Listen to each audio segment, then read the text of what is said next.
on vient de voir tout à l'heure à 15h que c'était le moment d'acheter ou de vendre. On va voir maintenant que c'est le moment de construire le neuf. Pour cela, je serai accompagné de professionnels du métier. Je vais commencer par vous, Monsieur Doisy. Éric Doisy, vous êtes directeur de Villa Tradition. Villa Tradition est une société de construction de maisons individuelles. Bonjour. Bonjour. Et vous êtes aussi vice-président de la Fédération française du bâtiment pour le 79. Oui. En charge pour donc les Deux-Sèvres, en charge du logement. Exactement. C'est bien ça. Philippe Paco, vous êtes géomètre expert chez Citea Conseil. Bonjour. Bonjour. Jean-Marc Boutilly, on ne vous présente plus. Vous êtes là à tous les plateaux. Vous êtes toujours en charge de l'animation, de la politique de l'habitat pour la CAN, qui est la communauté d'agglomération de Niort. Rebonjour. Rebonjour. Rebonjour. Et François-Xavier Berthaud, bon anniversaire. C'est son anniversaire, bon anniversaire. Merci. Vous êtes directeur de l'ADIL. L'ADIL, c'est l'agence départementale d'information sur le logement. Et puis on a la chance aujourd'hui d'accueillir et de retrouver surtout, puisqu'ils étaient là il y a 5 ans déjà, je pense. On m'a dit que vous étiez là il y a 5 ans, Stéphane Plaza. Oui, j'étais là il y a 5 ans. Pour le 35e anniversaire du Salon de l'Habitat. Stéphane Plaza, donc, que vous connaissez évidemment à la télévision, dans le théâtre, mais aussi en tant qu'agent immobilier. Et puis sa complice Sophie Verjani, qui est décoratrice. Et on a 3 enfants ensemble. Oui, le coup des enfants. Alors Sophie a 3 enfants, mais pas ensemble apparemment, pas avec Stéphane Plaza. On va parler du fond, on va essayer de parler du fond un minimum avec vous, Éric Doisy. Pouvez-vous nous expliquer en 2 mots quel est votre métier de constructeur de maisons individuelles ? Alors il faut que je l'explique surtout à Stéphane parce que il sait pas du tout ce que c'est que la construction. Moi je pensais que c'était avoir un terrain et construire une maison, mais c'est peut-être pas ça, non? Ça peut commencer par ça. Un géomètre aussi pour ça d'abord. C'est important. Non, en fait, le métier de constructeur, c'est avant tout d'écouter les souhaits du client et de les retranscrire sur un plan pour construire sa maison au gré de ses besoins, bien évidemment. Aujourd'hui, ce qui est important, c'est de s'adapter à la modification démographique. On sait qu'il y a beaucoup de familles monoparentales, de familles reconstituées, de personnes vieillissantes, et aujourd'hui, le constructeur doit s'adapter c'est intéressant. à ces besoins. À cette problématique. Ce qui est bien avec vous, c'est qu'il y a un seul interlocuteur, en fait. Ah oui, l'objet du constructeur de maisons individuelles, c'est travailler avec un ensemble de professionnels du bâtiment, d'artisans, mais on a un interlocuteur, c'est-à-dire qu'on va dessiner la maison, déposer le permis de construire et suivre le chantier tout au long des 9 ou 10 mois de travaux que peuvent durer la construction de la maison. Donc de la construction, du début de la construction avec le géomètre jusqu'à la remise des clés, en fait, vous êtes présent. Ah oui, parce qu'en fait, on a besoin du géomètre. Souvent, c'est le client, le maître d'ouvrage qui l'appelle, mais quelquefois c'est nous pour l'implantation, pour éviter des erreurs d'implantation. Voilà. Parce que ça, c'est primordial du fait que les terrains sont un peu plus petits. On a moins le droit à l'erreur qu'autrefois. Et justement, on a Éric Paco qui est là. Bonjour et rebonjour Éric. Vous êtes donc, je le répète, géomètre expert chez Citea Conseil. Je ne sais pas si vous vous connaissez d'ailleurs. Donc on connaît tous plus ou moins le métier de géomètre, dès la plus tendre enfance on entend parler de géomètre, etc. On voit des gens dans la rue avec des espèces de trépieds jaunes mesurés, on ne sait pas trop ce que c'est en fait. Est-ce que vous pouvez nous décrire en détail votre profession? Le géomètre expert, effectivement, c'est une profession qui est assermentée. On a une délégation de service public de la part de l'État et nous sommes donc les seuls à définir les limites de propriété en France. Donc avant de mettre la maison sur le terrain, effectivement, il vaut mieux trouver le terrain, c'est plus pratique. Et une fois qu'on a trouvé le terrain, nous intervenons, nous, pour borner ce terrain, définir les limites de propriété et définir la surface précise du terrain, sachant que le plan cadastral n'est qu'un plan fiscal. Donc la seule solution pour connaître précisément ces limites, c'est faire intervenir un géomètre expert. Donc vous montez un dossier en fait, ce qui est une sorte de recommandation. Vous n'avez pas de pouvoir non plus de. Donc on fait un procès verbal de bornage. Voilà, verbal de bornage. On fait une réunion sur le terrain, on convoque les propriétaires, on définit les limites ensemble, et ensuite on rédige un procès verbal de bornage. Voilà. Que l'on fait signer à l'ensemble des propriétaires. Et pas forcément pour construire d'ailleurs. C'est peut-être l'explication pourquoi moi j'en vois à Paris. C'est peut-être il y a des délégations de la mairie pour faire autre chose. Le bornage chez nous, c'est 20% de notre chiffre d'affaires. C'est pas forcément des maisons. C'est pas forcément des maisons. Ça peut être quoi, par exemple? On peut faire des relevés d'immeubles, on fait de la copropriété. Voilà. On fait de l'aménagement urbain. L'aménagement urbain. Voilà. On réhabilite des arrêts de bus. Tout ce que vous voulez. Vous voyez, vous vous moquez? Bah, c'est-à-dire que je dois plus habiter Paris. Hein? Moi, j'ai rarement vu un géomètre avec un trépied à Paris. Ah ouais. Vous baladez à pied avec votre trépied, vous? Ah, toujours. D'accord. Ouais, il est derrière moi. Bah, je vais prendre des photos. Ah bah, il est derrière, oui. Disons, t'as un gros truc derrière. Non, mais le géomètre, c'est très important parce que c'est assermenté Ouais. par la loi. Ouais. Donc, ça veut dire que c'est, voilà, on peut pas l'acheter. Hein, c'est comme C'est un peu comme un notaire. C'est un peu c'est exactement comme un notaire. Donc, ça veut dire, voilà, nul n'est censé ignorer la loi et le géomètre est là pour faire respecter les lois. Donc, c'est obligatoire et en plus, ça respecte les deux parties. C'est vous aussi qui dites si la maison est en terrain constructible ou... C'est ça, en fait, là, effectivement, on analyse les PLU, plans locaux d'urbanisme, qui réglementent la possibilité de pouvoir construire. Et on conseille nos clients, évidemment, par rapport à ça. Comment on devient géomètre, d'ailleurs? Il faut faire une école d'ingénieur. Une école d'ingénieur. Il y avait 2 ans de stage. D'accord, pour ceux que ça intéresse. C'est chiant. Un métier, c'est chiant. Non, c'est chiant. Ah, bah, on peut le dire. Tu t'éclates pas bah, trop à être géomètre. Si, le soir, c'est pas mal. Oui, le soir. François, Jean-Marc Boutillier, donc vous êtes toujours en charge de l'animation de la politique de l'habitat pour la Cannes. En quoi la Cannes peut intervenir dans la construction? Vous êtes un peu le Père Noël, vous apportez des aides, notamment. Oui, en fait, notre rôle, c'est d'accompagner la demande qui s'exprime sur Niort, essentiellement sur l'espace central, c'est-à-dire Niort et les communes qui sont autour de Niort, Effre, Choré, Vouillé. Voilà, donc notre rôle, c'est de mettre en place des dispositifs pour permettre aux gens qui souhaitent accéder à la propriété, voilà, d'avoir des aides, soit des prêts à 0%, soit d'autres accompagnements pour voilà, avoir les meilleures conditions dans leur projet immobilier. D'accord, vous trouvez que le 79 est attractif? En quoi il est attractif, justement, par rapport à d'autres régions? Aujourd'hui, on constate que la construction neuve s'est ralentie depuis 2011, avec 500 logements par an construits sur le territoire, essentiellement sur Niort. Mais voilà, la demande, elle porte aussi sur la maison individuelle hors Niort. Donc voilà, il faut accompagner aussi les besoins des propriétaires, trouver les meilleures conditions, et ça passe par voilà, du travail, du partenariat avec les professionnels de l'immobilier, les collectivités pour trouver les meilleures solutions, notamment des lotissements bien implantés. Voilà. Éric Doisy, c'est tout sur un ce travail. sujet, vous... Oui, moi ce que j'apprécie sur la communauté d'agglo du Niortais, c'est aujourd'hui d'avoir monté un dispositif de prêt à taux zéro pour aider les primo-accédants. Voilà. Et, Alors j'ai entendu hier que le prêt à taux zéro est alors oui, reparti pour un an. Hein, hier, dans la loi le de président a Macron annoncé, a donc annoncé voilà, que c'est pas la fin du taux après zéro. on va prolonger le prêt à taux zéro d'État. Dans la limite de 20% de l'opération, hein, puisque ça a été annoncé hier, on s'était battu pour ça. Mais ce qui est important et rare, donc pour le citer, c'est le partenariat qu'on a signé avec des constructeurs de maisons individuelles locaux et la communauté d'agglo du Niortais pour pouvoir faire bénéficier les primo-accédants de 14 000 euros supplémentaires. Donc ça, c'est un vrai plus sur le local. Voilà. D'accord. Comment ça se passe pour vous justement Monsieur Macron? Non.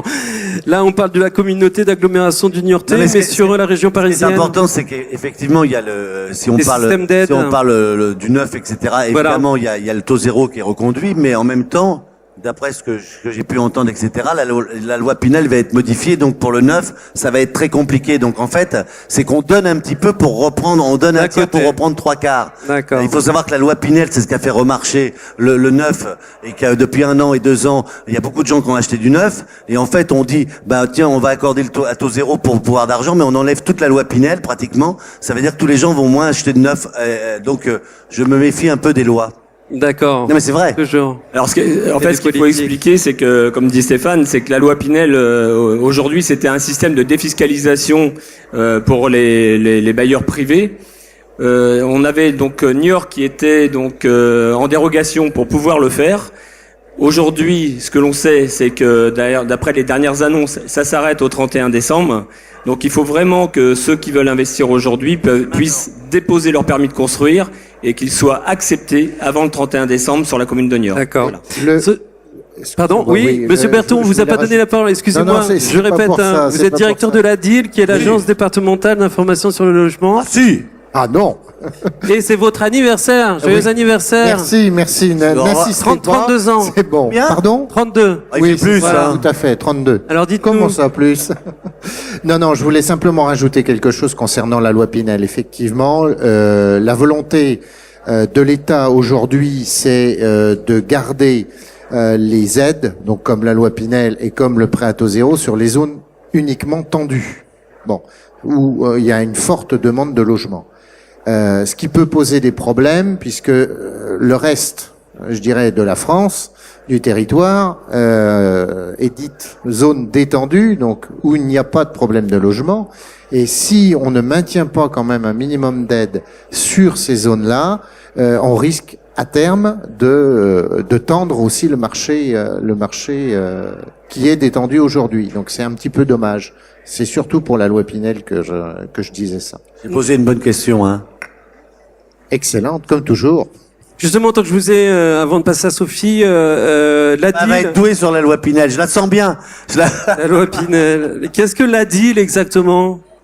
Alors la DIL, on est donc l'agence départementale d'information sur le logement, on est agréé par le ministère du Logement, on fait partie d'un réseau, on est 79 en France, sous forme associative, et on donne des conseils gratuits et neutres pour le grand public, les collectivités, les professionnels. Et vous amenez des aides au financement aussi avec Alors le prêt à taux nous, zéro? on donne pas les sous, hein, bien Non. évidemment, mais par contre, effectivement, on participe à la sécurisation, notamment des projets, notamment dans le cadre du prêt à taux zéro de la Cannes.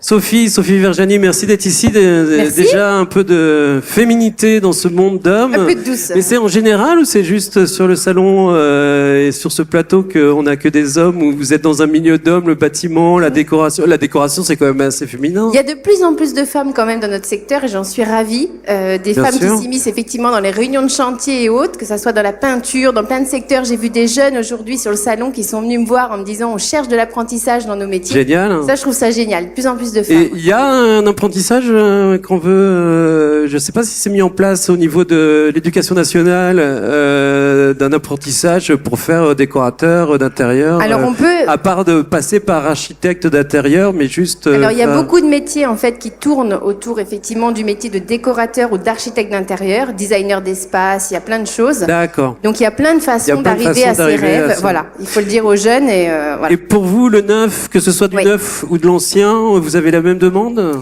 J'ai des demandes complètement différentes. On n'a pas les mêmes clients qui achètent du neuf ou de l'ancien. C'est pas pour les mêmes raisons, c'est pas pour le même affect. On aime la vieille pierre souvent, ou alors on aime, comme disait Stéphane tout à l'heure, le confort du neuf, que ça soit acoustique, isolation, etc.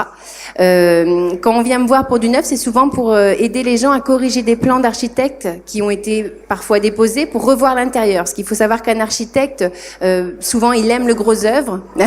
Attention à ce que je dis. Mais souvent, en fait, l'architecte ne va pas vraiment dans le détail de où je mets une cloison, etc. Il va dessiner assez rapidement des pièces et l'acheteur a besoin à un moment de se projeter au-delà en fait sûr. du permis de construire et de se dire bah d'accord, mais en fait elle va ressembler à quoi la chambre de mon fils, comment ça va se passer dans ma cuisine. Donc voilà, nous on prend le relais souvent sur la construction neuve et on intervient avant que les choses soient trop tard. On peut Alors, changer des prises, etc. Justement, ce qui est intéressant aussi maintenant avec la nouvelle façon de travailler avec les ordinateurs, de pouvoir projeter le client en fonction de la décoration. Il y a une émission Alors, aussi moi là-dessus je à suis la un télévision. bien mauvais exemple parce que Oui, je travaille parce que- à la main, je dessine tout à la main comme à Apparemment. l'ancienne. Voilà, Elle est je très suis- manuelle. voilà. Sophie Les temps- est très manuelle. Mais oui, il y a des outils informatiques, de la 3D. Alors, il faut savoir qu'un outil reste un outil. C'est-à-dire que Ouais. si votre cerveau n'a pas l'idée de pondre quelque chose, l'outil... Mais ça permet de se projeter quand même. ça permet de se projeter. Ça D'accord. permet, ouais. Vous travaillez qu'avec des particuliers ou aussi pour des grands projets de promotion immobilière pour Non, j'ai toujours... je suis restée sur le secteur du particulier, voire de l'hôtellerie, etc. Mais ça reste... moi, mon plaisir, en fait, c'est vraiment d'avoir mon client en face et de voir ses yeux qui brillent quand on va effectivement changer une cloison, quand on va redéfinir une déco. Et voilà, je trouve que c'est plus glorifiant. Pour vous, c'est le moment de construire aussi. Vous êtes dans la décoration, mais vous pouvez nous donner votre avis vu que vous êtes quand même dans le métier. C'est toujours le moment de se faire plaisir. Ouais. Donc, si son plaisir est de construire, il faut y aller et puis il faut pas passer à côté de ses rêves, je pense. Et si messieurs qui sont là nous disent que c'est le moment, il faut les écouter. Éric Doisy, je vous ai pas posé la question. En fait, surtout pourquoi c'est le moment de construire, c'est parce que C'est une alternative. la construction neuve n'a jamais été aussi performante, qu'elle soit dans le domaine énergétique, puisqu'aujourd'hui on arrive à avoir des maisons qui ont diminué par 3 ou 4 leur consommation d'énergie. Aujourd'hui, justement, on est rendu à un stade où on peut encore passer une étape supplémentaire. Malgré tout, là aussi, l'État a choisi de pas s'emballer sur les réglementations et de laisser la RT 2012 avec des solutions, comment dire, exemplaires. Mais je pense que la RT 2020 va être repoussée un petit peu. D'accord. Voilà. Donc je pense qu'aujourd'hui, construire avec des prix qui ont été stabilisés, puisque quand on est passé en RT 2012, on a eu l'impression d'une flambée des prix, puisque les fabricants et les artisans ne savaient pas faire, le savoir-faire n'était pas là. Aujourd'hui, on a des panneaux solaires, on a différents types de chauffage, on a un système constructif qui est hyper performant. Et je pense qu'aujourd'hui, on est revenu à un prix de construction qui est très abordable pour des maisons très performantes. Voilà. Et justement, Éric Pacaud, vu qu'on est obligé de passer par vous quand on veut construire, vous êtes un peu une vigie de la construction et du domaine de la construction. C'est le moment de construire pour vous aussi. Est-ce que vous avez senti une évolution dans la construction par rapport à l'achat de l'ancien? Alors l'évolution, elle se porte surtout sur les terrains et sur l'aménagement. Il faut savoir que dans les années 90, il y avait à peu près un département tous les 10 ans qui était consommé en matière d'urbanisation. Donc l'État a pris différentes résolutions. Aujourd'hui, il y a beaucoup plus de densité. Donc la densité, c'est quoi? C'est le nombre de logements à l'hectare. Ça veut dire quoi? Ça veut dire aussi que les parcelles sont de plus en plus petites et que plus ça va aller, moins il y aura de terrain. Donc bien sûr. Voilà. C'est logique. C'est logique. Donc il faut acheter, si vous avez envie d'acheter, et il faut pas tarder parce qu'effectivement, on va vers une densité plus importante et donc de plus en plus d'immeubles qui vont se construire avec de moins en moins de maisons individuelles. François-Xavier? Oui, c'est le moment de construire, effectivement, notamment parce que les taux sont bas. Donc il faut en profiter, parce que ça ne durera pas. Alors des taux pour un projet de construction, ça tourne un bon dossier, ça tourne autour de quel pourcentage? On est en dessous de 2%. On est en dessous de 2%, oui, en effet. Largement. Moi je suis à 2,5, j'ai largement. Et je voulais rajouter quand même quelque chose pour faire un clin d'œil à Stéphane. C'est le moment de construire pour avoir notamment sa double vasque. Ah ben, toi, la double vasque, c'est important. Ça coûte un peu plus d'argent en eau, mais c'est bien. Ça sauve un couple, la double vasque. Double vasque! Mais peut-être que tu consommes plus d'eau, en effet. Ça y est, l'ingénieur du son vient de devenir sourd d'un coup. Il était déjà un peu sourd, on l'a beaucoup attendu. C'est pour ça qu'il est ingénieur du son. Juste avant de nous quitter, c'est le moment de construire, Stéphane Plaza. C'est pas forcément votre métier. Alors écoutez, vous de toute façon, comme tout le monde à la table a dit qu'il fallait construire et que je n'ai pas été payé encore, je serais con de dire s'il faut pas construire. Construisons! Construisons! Construisons! Eh bien, je vous remercie d'avoir participé à ce débat donc sur la construction et sur le fait que c'était bien le moment de construire. On se retrouve à 17h. Il y a juste une chose importante quand même, c'est que c'est le moment de construire et que souvent, il y a des personnes à mobilité réduite. Bien sûr. Et que c'est très compliqué. On en a parlé. C'est très compliqué dans l'ancien, etc. Et le seul moyen, et que maintenant l'ancien ou les neufs sont pas forcément plus chers ou moins chers, le seul moyen pour ces personnes-là, si on est très très sérieux, c'est qu'ils ont un confort de vie et du plaisir. Donc je dirais oui, c'est le moment de construire. Surtout avec la modernité qu'on connaît et les nouveaux moyens d'accessibilité qu'on a pour les personnes handicapées. Alors merci de nous avoir suivis. On se retrouve à 17h pour avec Sophie, cette fois-ci sûr et certain, pour savoir si c'est le moment d'améliorer son habitat. Je vous remercie, je vous dis au revoir et à tout à l'heure, dans 40 minutes. Au revoir.